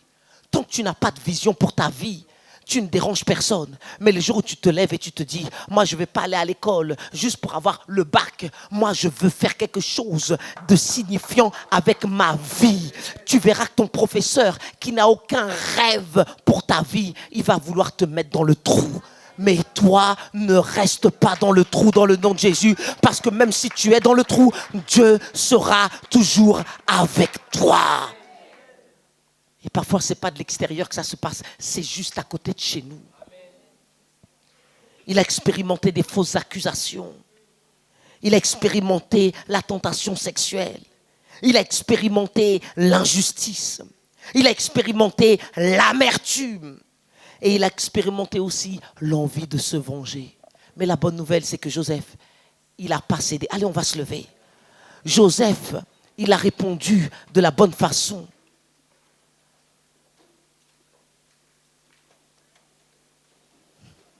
Allez, tout le monde debout. Genèse 37, verset 3. Oh, pardonnez-moi, je sais que je suis long, mais il y a quelque chose qui doit être établi maintenant pour la suite. Dis à quelqu'un, il y a une suite pour ta vie. Il y a une suite pour ta vie. En Genèse, chapitre 37, verset 3. Israël aimait Joseph.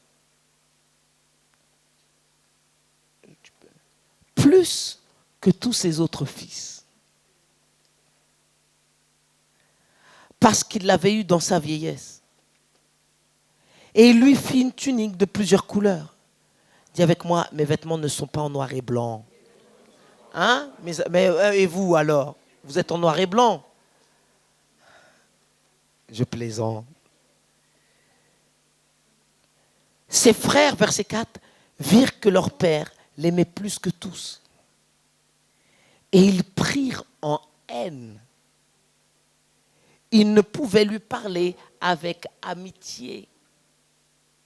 Tu fais des efforts, mais pour plus que tu essayes d'être ami, ces personnes ne veulent pas être amies avec toi. T'inquiète pas, Joseph est passé par là. Verset 5. Joseph eut un songe et il le raconta à ses frères qui le haïrent encore davantage.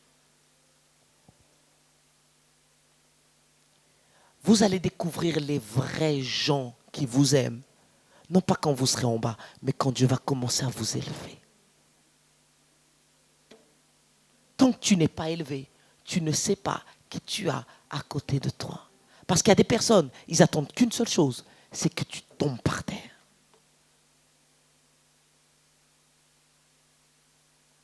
Verset 6. Il leur dit, écoutez donc ce songe que j'ai eu. Nous étions à lier des gerbes au milieu des champs. Et voici, ma gerbe se leva et se tint debout. Et vos gerbes l'entourèrent et se prosternèrent devant elle. On pourrait dire qu'il était orgueilleux, qu'il était arrogant. Non, il avait juste eu un rêve de Dieu. Ses frères lui dirent, est-ce que tu régneras sur nous? Est-ce que tu nous gouverneras? Et ils le haïrent encore davantage à cause de ses songes et à cause de ses paroles. 17 ans, Dieu lui parle et Dieu lui montre son avenir. Mais ce n'était pas parce que Dieu lui a parlé que ça s'est fait du jour au lendemain. Ne pense pas que ce qui doit arriver va arriver du jour au lendemain. Tu vas devoir passer par des situations. Certains d'entre vous, vous êtes dans des situations tellement délicates que tout est mis à l'épreuve. Votre foi est mise à l'épreuve. Votre assurance est mise à l'épreuve. Votre confiance est mise à l'épreuve. Votre paix est mise à l'épreuve.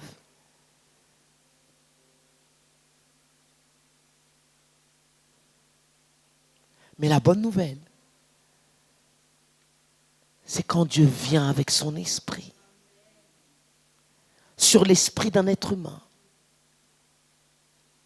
et qui plante une semence d'avenir. Et que cette personne décide de se lever, malgré l'opposition, malgré la haine de son entourage. Un jour, la parole qu'elle a entendue s'accomplira.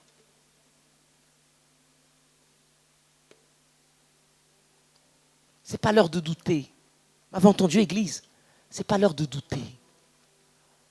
Ceux qui n'ont pas Dieu peuvent s'affoler. Mais toi, si le Saint-Esprit en toi Reste calme. Dis à quelqu'un, reste calme.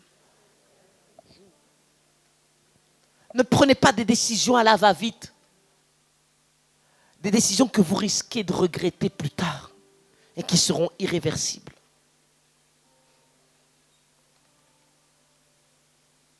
Comment on sait que Dieu était avec Joseph? C'est que même si ses frères le mettent dans le trou, il ne reste pas dans le trou, il sort du trou. Même si on le vend en tant qu'esclave, il règne sur les esclaves. Même si on l'accuse faussement, la femme de Potiphar l'a accusé faussement et qu'il est en prison. Même en prison, le don que Dieu lui a donné. Certains, vous pensez que vous allez être sur une grande estrade. Ça se trouve, le don que Dieu t'a donné, tu vas le voir. Non pas toi en tant que prisonnier. Amen. Tu veux être un grand prédicateur. Va dans les prisons. Va prêcher l'évangile.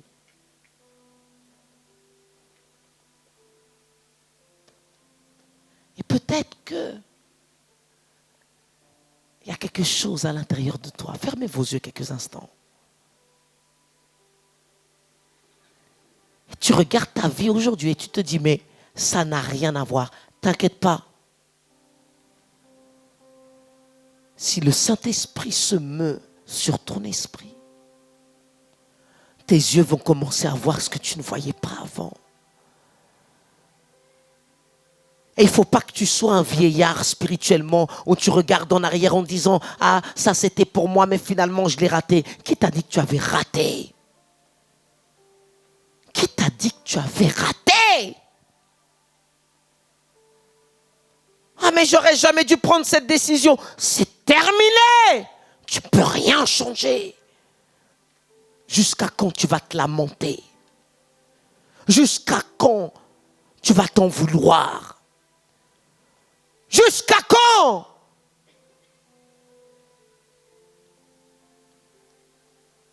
La Bible dit que toute chose concourt au bien de ceux qui aiment Dieu. Et moi, je crois que notre Dieu est assez grand pour prendre cette histoire, peut-être sombre de ta vie, et la transformer comme un témoignage rayonnant. Moi, je crois que ta vie n'est pas encore terminée et que même si à ton travail, on te met des bâtons dans les roues, il y a encore une lueur d'espoir pour que le rêve qui a commencé chez toi, il puisse terminer. C'est pas l'heure de baisser les bras. J'ai dit, c'est pas l'heure de baisser les bras. Quelqu'un m'entend ici? C'est pas l'heure de baisser les bras. Le Saint-Esprit se mouvait sur la terre, elle était informée vide. Mais il y a eu de la création. Ce monde veut nous faire croire qu'il n'y a pas d'espoir. Tout est ténèbres. Mais il y a un peuple qui continue à louer Jésus. Il y a un peuple qui continue à croire en Jésus.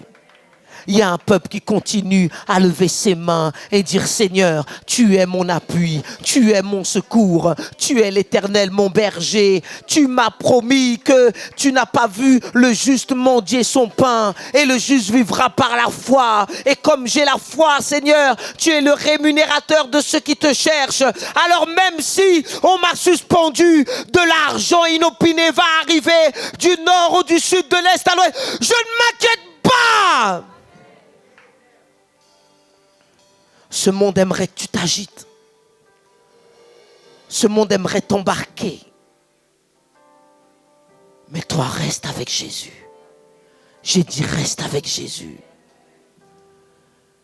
Et puis le Saint-Esprit, par sa présence, dans ton esprit, va commencer à t'ouvrir les yeux. Il y a beaucoup de questions qui vont être répondues dans les prochaines semaines. Beaucoup de pourquoi vont être répondus. Pourquoi? Pourquoi moi? Pourquoi je suis passé par là? Pourquoi j'ai mal? Joseph a eu mal aussi. Joseph est passé par là. Mais l'Éternel ne te mettra jamais dans une situation dans laquelle tu ne peux pas sortir. Alors fais-lui confiance.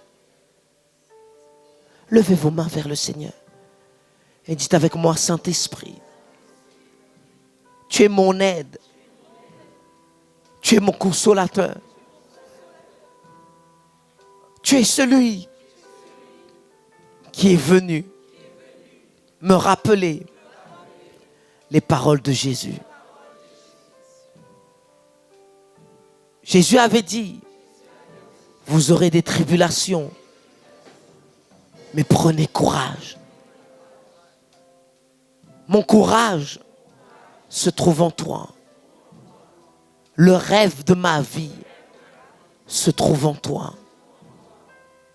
Ce n'est pas l'heure de fermer les rideaux à ce que j'ai vu ou ce que tu veux me montrer.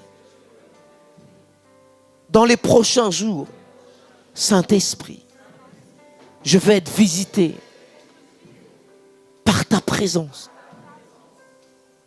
afin de voir ce que tu veux que je voie, afin de comprendre tout ce que tu veux que je puisse comprendre.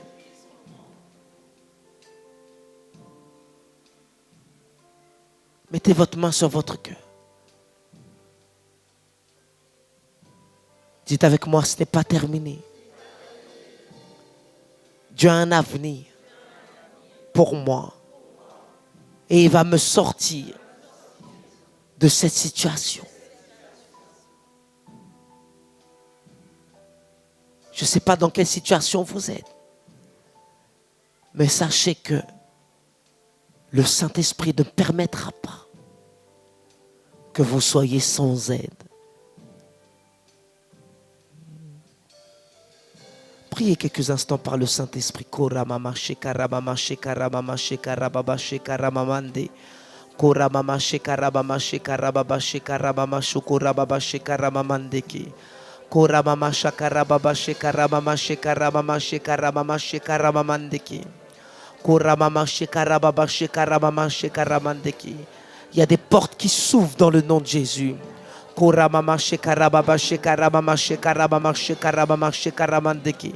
Des rendez-vous inopinés pour du travail.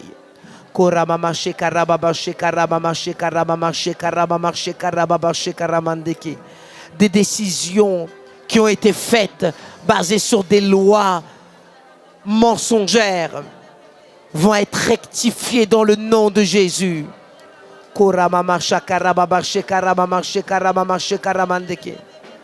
Ne descends pas de niveau. Ne descends pas de niveau. Garde ta place.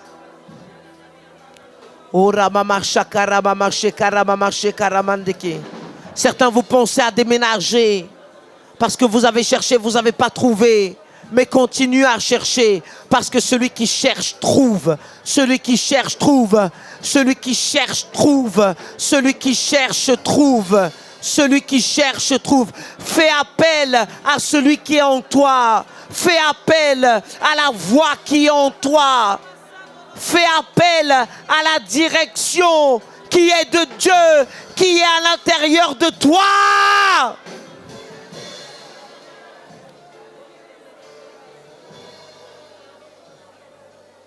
Saint-Esprit, Saint-Esprit, Saint-Esprit, Saint-Esprit, ô Saint-Esprit, Saint-Esprit, avec toi je peux tout faire, avec toi je peux tout faire, tu vas te relever par la force du Saint-Esprit, Saint-Esprit.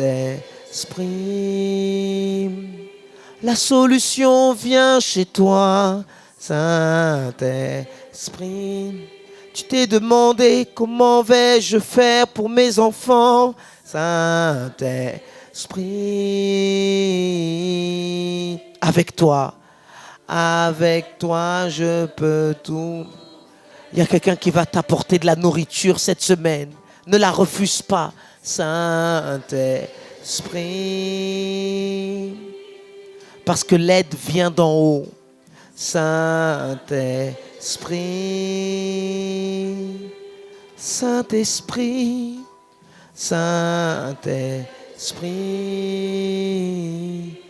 Avec toi, je peux tout faire. Avec toi, je peux tout faire. Je vais demander à l'église d'avoir les yeux fermés. Même à la maison, fermez vos yeux. Et peut-être que vous êtes à un carrefour de votre vie. Vous êtes dans une situation très délicate parce que vous êtes bloqué. Vous avez avancé avec la force que vous aviez. Mais vous reconnaissez que pour aller plus loin, vous ne pouvez pas y arriver tout seul. Et c'est l'heure de connaître Dieu. C'est l'heure que vous puissiez donner votre cœur à Jésus. Jusqu'à quand tu vas te fatiguer? Alors que Jésus est venu pour tous ceux qui étaient chargés et fatigués pour leur donner du repos. Et si vous dites, s'il vous plaît, je veux que ma vie change. Je veux vivre avec un avenir. Au milieu de tout ce tumulte, j'ose croire que ce n'est pas encore terminé pour ma vie. Peu importe votre âge, vous pouvez avoir 75 ans et votre vie va commencer maintenant. Alors si vous dites, s'il vous plaît, je veux donner mon cœur à Jésus, priez pour moi. Fermez vos yeux là où vous êtes. Et nous allons prier ensemble et vous allez faire cette prière avec moi. Et vous allez inviter le Seigneur Jésus à venir dans votre vie. Et vous recevrez le Saint-Esprit. Alors est-ce que vous êtes prêts? Dites avec moi, Seigneur Jésus, je crois que ma vie n'est pas le résultat du hasard. Toutes les étapes m'ont emmené à aujourd'hui, le jour de la rencontre entre la créature et son créateur. Tu es Dieu, le seul Dieu tout-puissant. Tu as envoyé Jésus-Christ qui est venu sur la terre. Mais il est revenu vers toi parce qu'il avait accompli l'œuvre que tu lui avais demandé de faire. Il est mort à la croix, mais il est ressuscité. Et parce qu'il vit, il veut me donner la vraie vie, la vie en abondance. Je la veux, cette vie. Je veux vivre et témoigner de ta bonté. Je veux vivre et témoigner de ta grandeur. Je veux vivre et témoigner qu'avec toi, il y a un avant, mais il y a un après. Saint-Esprit, je t'invite, viens chez moi, fais ta demeure, habite à l'intérieur de mon cœur, réveille tout ce qui était endormi, montre-moi ce que je ne voyais pas, ouvre mes yeux pour que je voie ce que je ne voyais pas. À partir d'aujourd'hui, je suis lavé par le sang de Jésus. À partir d'aujourd'hui, je me lèverai avec toi et j'irai jusqu'au bout, jusqu'à la fin. Je ne veux pas abandonner l'opportunité que tu me donnes. Elle se présente à moi et je la reçois avec foi, avec reconnaissance. Merci Seigneur, parce que tu connais tous les projets que tu as formés sur ma vie. J'ai un rêve, je vais le découvrir. J'ai un rêve, je vais le découvrir. Et ce rêve va me porter vers l'avant. Et je te glorifierai dans le nom de Jésus. Amen, Amen. Allez, on va applaudir bien fort. Je sais qu'il est tard, mais allez, encore un peu de force. Allez, on peut applaudir bien fort le Seigneur.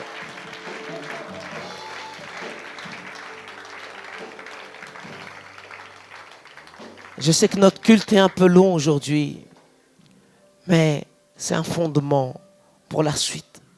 Dis à quelqu'un, ta vie n'est pas terminée. C'est pas terminé. C'est pas terminé. Soyez portés comme Joseph dans les temps qui courent.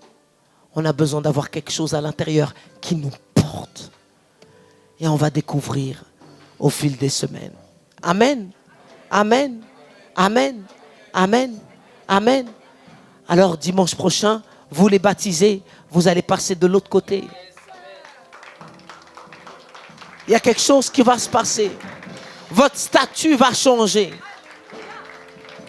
Ça, c'est une bonne nouvelle. Et on va célébrer dans le nom de Jésus.